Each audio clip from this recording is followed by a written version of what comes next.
L-istaġun tal-bejtiet tal-Fkieren ġie fit-tmiemu bl-iskavar ta' bejta fir-Ramla l-Ħamra fit-tmiem il-ġimgħa. Kellna 6 bejtiet kollox, 4 fir-Ramla l-Ħamra fejn qegħdin hawnhekk u 2 ġewwa Malta l-Ġnejna u l-Għadira fejn fis-sajf rajna il fuq minn 300 fekruna tfaqqas u terħila l-baħar.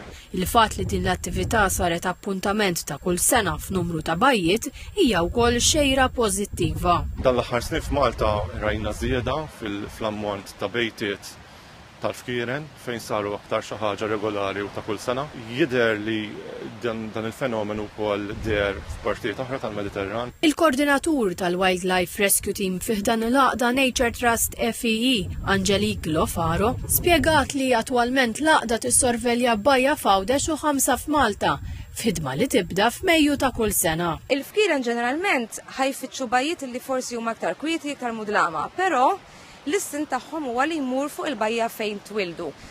Allura għalkemm meta twildu huma forsi l-bajjiet kienu iktar kwieti issa huma naqra iktar biżi. Għalhekk aħna x-xogħol tagħna huwa li nkunu preżenti hemmhekk. Il-bejtiet imbagħad jiġu mħarsa 24 siegħa kuljum mill-membri u l-volontiera tal-Għaqda sakemm il-bajt jilħaq madwar xarejn wara. Nippreparawlhom ir-runway biex inkunu nistgħu ngħinuhom id-direzzjoni lejn il-baħar meta jfaqsu u mbagħad wara 3 ijiem illi jkunu bdew ifaqsu il-bejtiet jitħaffru ħalli jekk ikun hemm xi hatchlings li huma maqbudin taħt ikunu jistgħu joħorġu u fl-istess ħin naraw is-suċċess tal-bejta. Spjegat li normalment ifaqsu madwar 80% tal-bajt, għalkemm kultant ikun hemm rata baxxa għax il-bajt ma jkunx ingallat bħalma ġara fil-bejta tal-Għadira.